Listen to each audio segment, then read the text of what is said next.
Claude Code, Codex and Agentic Coding Number 7, Auto Mode, by Zvi Mauschowitz, April 15, 2026. As we all try to figure out what Mythos means for us down the line, the world of practical agentic coding continues with the latest array of upgrades.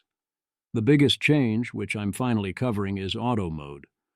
Auto Mode is the famously requested, kinda dangerously skip some permissions, where the system keeps an eye on all the commands to ensure human approval for anything too dangerous.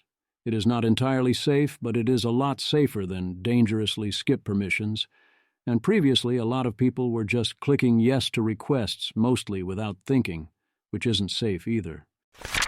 Upgrades. Claude Code Desktop gets a redesign for parallel agents with a new sidebar for managing multiple sessions, a drag-and-drop layout for arranging your workspace, integrated terminal and file editor, and performance and quality of life improvements. There is now parity with CLI plugins. I can't try it yet as I'm on Windows, aka a second-class citizen, but better that than using a Mac. Daniel San is a fan and highlights some other features. Claude Cowork can connect to TurboTax or iWinTax, and Claude can do your taxes for you, at least if they're insufficiently complex. I'm filing for an extension, primarily because I'm missing some necessary documents from an investment, but also because think how much better Claude will be at filing your taxes 6 months from now. Claude Code now has full computer use for Pro and Max plans, for now Mac OS only. Computer use in Claude Cowork and Claude Code Desktop is now also in Windows. Claude Code Autofix in the cloud allows web or mobile sessions to follow PRs, fixing CI failures, and address comments to keep PRs green. Claude Code can now natively run PowerShell. Claude Code now has a no-flicker mode. Claude.ai/code GitHub setup for your local credentials is now /web setup. Claude Code Dispatch can set its permission level. They recommend auto if available. Alex Kim goes over some features within the Claude Code revealed via the source leak. Claude Code now has /autofix PR available for after you finish up a PR. Anthropic offers the option to use Sonnet or Haiku as the end-to-end executor of your API agentic request, but to use Opus as an advisor model when there is a key decision, they suggest running it against your eval suite. An obvious follow-up is, are they going to bring this to Claude for Chrome or to Claude Code or Cowork? On your marks, GPT 5.4 high reward hacks in the METR test and got caught. Accounting for this, they get a disappointing time estimate of 5.7 hours to go with the misalignment issue. If you allow the hacks, you get 13 hours versus 12 hours for Claude Opus 4.6. Image. The image shows a chart plotting AI model capability over time, with the y-axis representing task duration, from minutes to many hours, and the x-axis showing model release dates. Several labeled points and a trend line indicate steady progress, with newer models able to handle increasingly long and complex tasks, along with error bars showing uncertainty. Epoch, in cooperation with METAR, proposes a new benchmark, Mirror Code, which checks the most complex software an AI can recreate on its own. Epoch AI. What are the largest software engineering tasks AI can perform? In our new benchmark, Mirror Code, Claude Opus 4.6 re-implemented a 16,000-line bioinformatics toolkit, a task we believe would take a human engineer weeks. Image. The image shows a comparison chart of several AI model versions, evaluated on their ability to rebuild software tasks of increasing complexity, measured in lines of code. Newer versions succeed on more difficult tasks, while older ones fail earlier, with the most advanced model nearly completing the largest task but hitting a token limit. This is a good illustration of as AI improves, it jumps rapidly from unable to do a given task to being able to consistently do a given task. Image.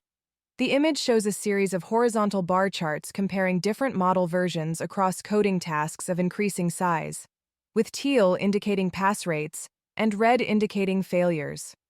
As task complexity grows, earlier models struggle with low success rates while the latest model achieves near-perfect performance on several large tasks, though it still shows partial success on the largest one.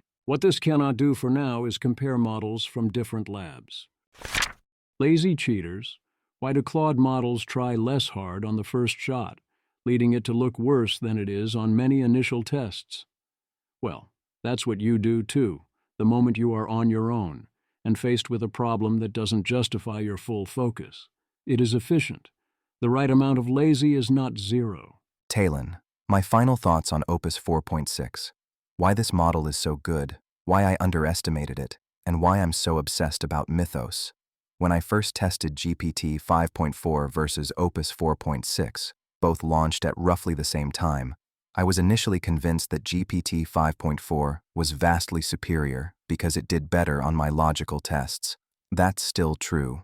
Given the same prompt, by default, GPT will be more competent, careful, and produce a more reliable output, while Opus will give you a half-assed, buggy solution and call it a day.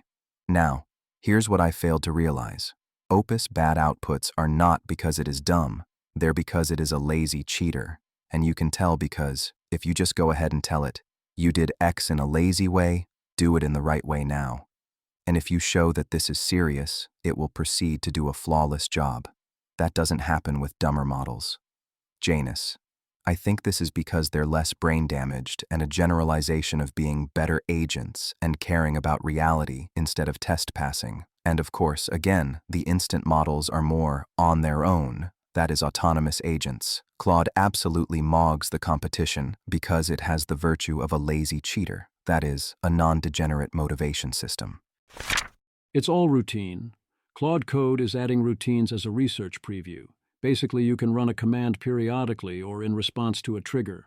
Claude, give Claude Code a prompt and a cadence, hourly, nightly, or weekly, and it runs on that schedule. Every night at 2 a.m., pull the top bug from linear, attempt a fix, and open a draft PR. If you're using /schedule in the CLI, those tasks are now scheduled routines. You can also configure routines to be triggered by API calls. Subscribe a routine to automatically kick off in response to GitHub repository events. Declawing. If you max out use of the $200 subscription plan, you are getting a massive token discount from Anthropic or OpenAI, and they are taking a loss and eating into limited supply. With demand for compute exceeding supply, it does not make sense to let users indefinitely use that to power lumbering OpenClaw instances. Boris Cherny, Claude Code Creator, Anthropic. Starting tomorrow at 12 p.m. PT, Claude subscriptions will no longer cover usage on third-party tools like OpenClaw.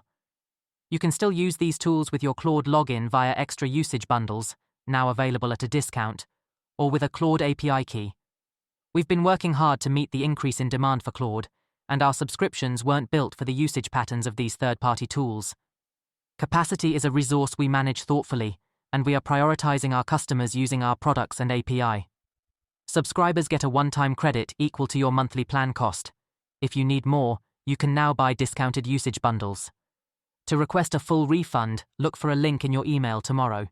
OpenAI is for now happy to invest in tons of compute and to hemorrhage money, especially since it hired the creator of OpenClaw, so for now they are still willing to eat this one, but they killed Sora to free up compute. And my anticipation is that when Mythos and Spud are around, they will follow Anthropic's lead here in some form. The one-time credit grant is a good move to placate users and smooth the transition, especially since cash is less limited than compute at the moment. Georgios Konstantopoulos, how I read the Anthropic announcement. You folks are using our infra inefficiently because you can't prompt cache, so we'll give you the goodies only if you use our SDK, which at least prompt caches properly. Yusuf El-Mansouri. They're tired of eating the compute cost for terribly optimized wrapper apps. Meanwhile, if you are indeed running OpenClaw, there are still some issues, although the claim seems overstated. FreeClaw. A bunch of people have noticed that Gemma 4 can run OpenClaw locally at marginal cost of essentially zero.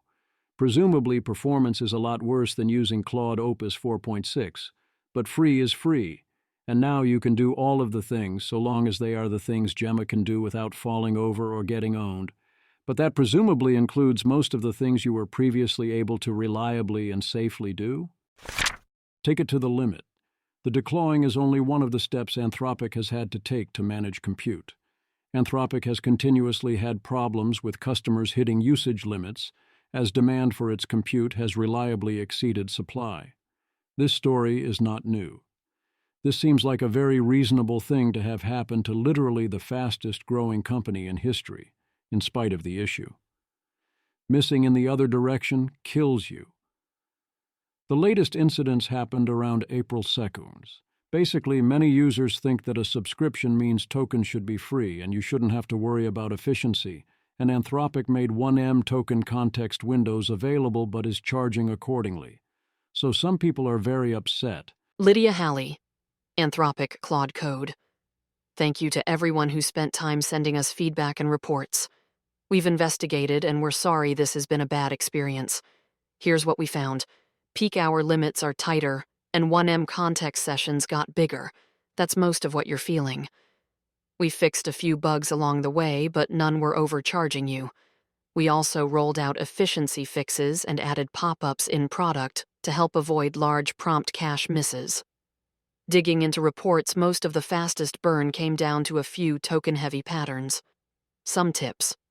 Sonnet 4.6 is the better default on Pro. Opus burns roughly twice as fast. Switch at session start. Lower the effort level or turn off extended thinking when you don't need deep reasoning. Switch at session start. Start fresh instead of resuming large sessions that have been idle approximately 1 hour. Cap your context window. Long sessions cost more. Claude Code Auto Compact Window equals 200,000. We're rolling out more efficiency improvements. Make sure you're on the latest version. If a small session is still eating a huge chunk of your limit in a way that seems unreasonable, run/feedback and we'll investigate. Jeffrey Emanuel. This is like watching that Tibetan monk self-immolate, except it's user trust and loyalty that they're torching in real time. They really don't have the kind of moat you'd need to have in order to get away with this kind of stuff anymore. But they don't seem to realize that yet.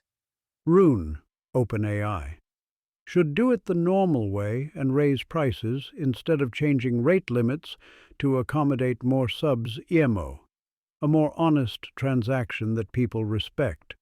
Goes for OAI also. I agree that this kind of thing can make users angry. And in general, I'm with Rune, but I do think that take a subscription so you feel like marginal use is free. Combined with most users almost never hitting the limits and being highly profitable, is where we are pretty much stuck for now. Consider how people act when told to use the API. Does this mean Anthropic should have invested more heavily into compute? They would be better off today if they had done so, to the extent such investments were available. But I buy that it would have been a hell of a risk. And also Anthropic was being undervalued enough that the dilution would have hurt. Dean W. Ball. Seems like, for all Dario's recent implicit mockery, the OpenAI YOLO approach to the AI infrastructure build-out is performing better than the somewhat more cautious strategy of Anthropic. As a whole, the US is probably underbuilding both data centers and fabs. Now imagine the position of every other country government on Earth. I agree that we are probably underbuilding, and everyone else is definitely underbuilding in pure economic terms, despite all the bubble talk. The right amount of bubble risk is very not zero. Yes, OpenAI is betting the company on scaling, and has been doing so for many years, and it has worked, but there are downsides.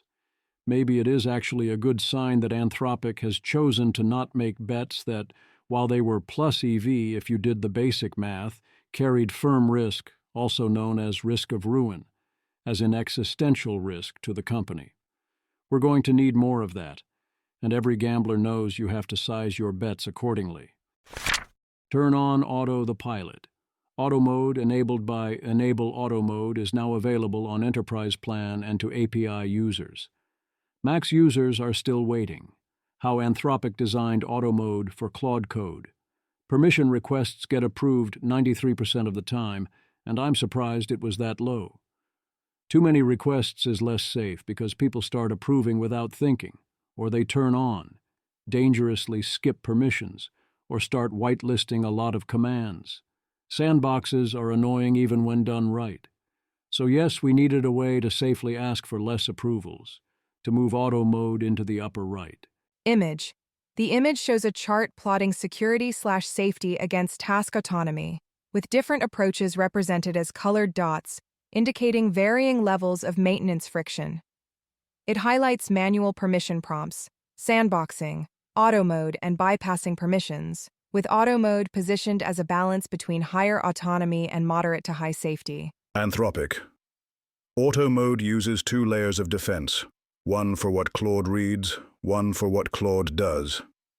At the input layer, a server-side prompt injection probe scans tool outputs, file reads, web fetches, shell output, external tool responses, before they enter the agent's context. That sounds like a good idea for most purposes, even if you're not in auto mode. At the output layer, the transcript classifier, running on Sonnet 4.6, evaluates each action against a set of decision criteria before it executes, acting as a substitute for a human approver.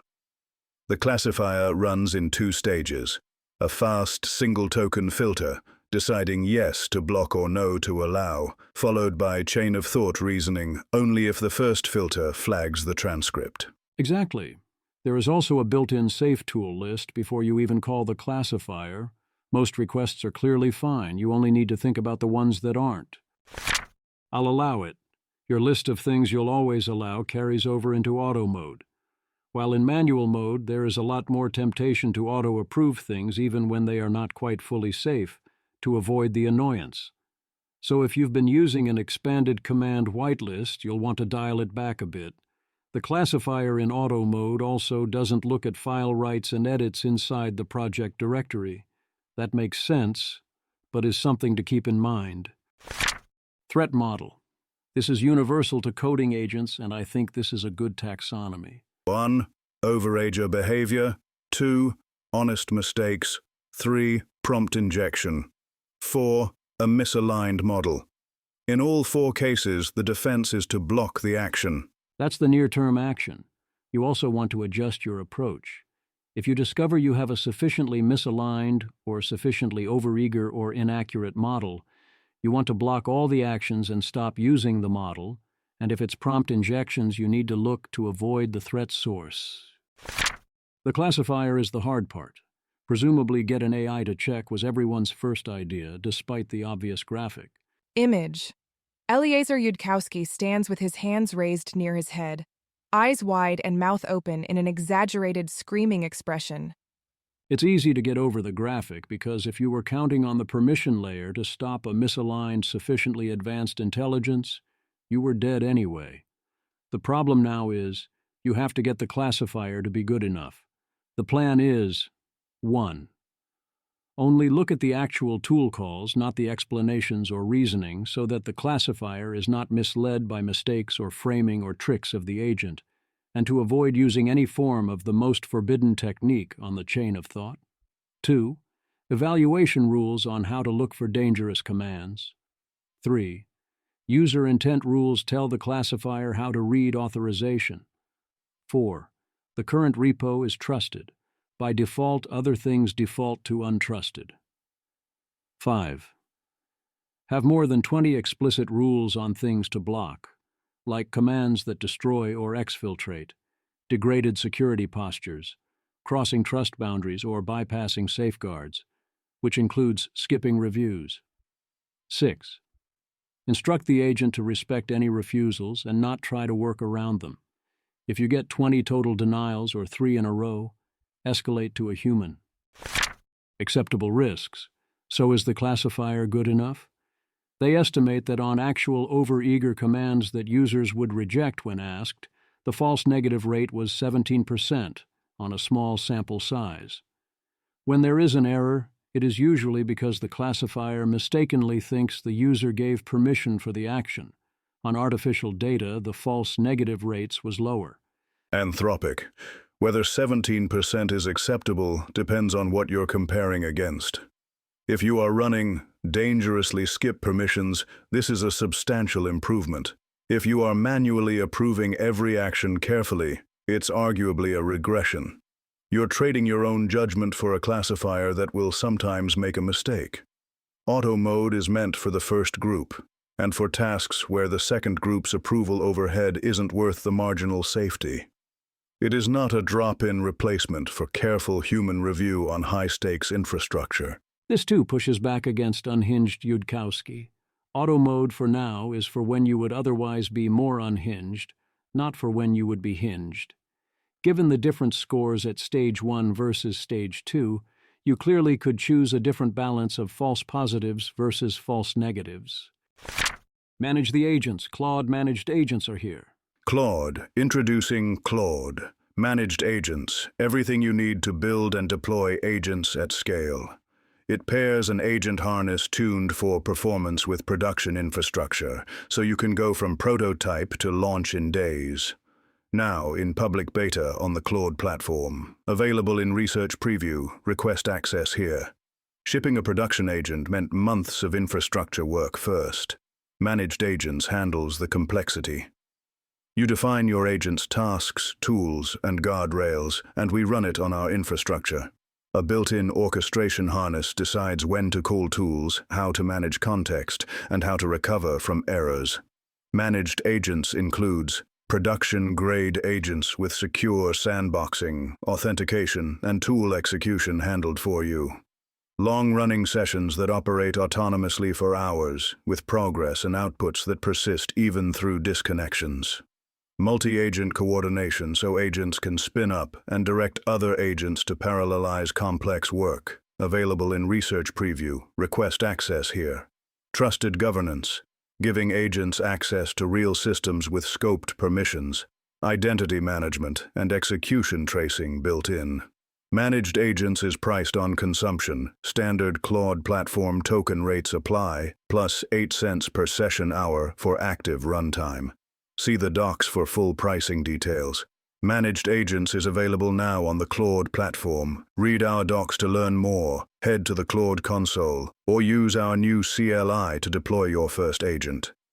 Developers can also use the latest version of Claude Code and built-in Claude API skill to build with Managed Agents. Just ask Start Onboarding for Managed Agents in Claude API to get started. They list partners using it: Notion, Rakuten, Asana, Vibecode, and Sentry. It makes sense if you can make the product high quality to offer easy, out-of-the-box, instant, secure agent. Point at question, let it work, that's it. Sarah Wooders of Letta says this is basically the product they've had for a year, except locked to Anthropic, and she claims the world will move on from this, and it's ultimately a bad design. Powell Hurin goes the other way and calls it Anthropic's AWS moment, as this design makes it easy on everyone to get everything working. Introducing Excalibur, a highly opinionated open agent harness for the aspiring summoner from Vi of OpenAI. Skilling up, Boris Cherney shares underutilized Claude Code features or commands. Always worth a quick scan of such lists in case you missed something. 1. Working via the Claude app on your phone. 2. Claude, teleport to move cloud sessions. 3. /remote control a session. 4. Enable it for all sessions automatically in your /config. 5. /loop, such as to 5mm/babysit for e.g. automatic code review or rebase, or /loop 30min/slack feedback. 6. Hooks to use deterministic logic, route permission prompts, poke Claude to always keep going, log every bash command, etc. 7. Cowork dispatch, as essentially do work things on your computer while you are on your phone. 8. Chrome extension for front-end work, to let Claude verify its output. 9. Claude desktop to automatically start and test web servers. 10. Run /branch to fork a session, or Claude resume a session ID fork session. 11. /BTW for side queries while the agent works. 12. Use Git work trees, which have deep support. 13. /batch to fan out massive change sets. 14. Add dir to give Claude full access to multiple folders and projects. 15. Bear to speed up SDK startup 10x if you have a non-interactive session coming. 16. Agent name for a custom system prompt and tools if you define a new agent in Claude /agents. 17. /voice for voice input. Should you debug AI code or treat it as a black box so long as it passes unit tests? It depends on your purpose. If use of your code is not going to scale or be especially dangerous, black box seems the only practical solution, but at some point that stops being a viable answer. Your 5-hour usage window with Claude starts at the first message, so sending a throwaway message first thing to start the clock can get you a faster first reset. One could do this via a scheduled task. Dean Ball suggests that Anthropic is shipping Claude code features too quickly. Users can't keep up, and it would be better to go smoother and only ship things once they are fully baked and ready. I disagree. I think that the best way to iterate is to ship it, and Dean Ball is correct that he doesn't need to read the patch notes or use the new hotness while the early adopters have their fun. Boris Cherney responds, noting things really are that much faster now. I'm sure Mythos is part of this story as well. What happened to my tokens? Tariq of Anthropic is offering to do calls to max users who find themselves unexpectedly running out of usage tokens to help figure out how to improve/usage while helping you stop burning all your compute. Coding agents offer mundane utility. Codex was up to 3 million users weekly as of April 7th. Codex has been giving free usage resets every time they pass another million users. Codex compresses a JPEG by 50% without loss of fidelity.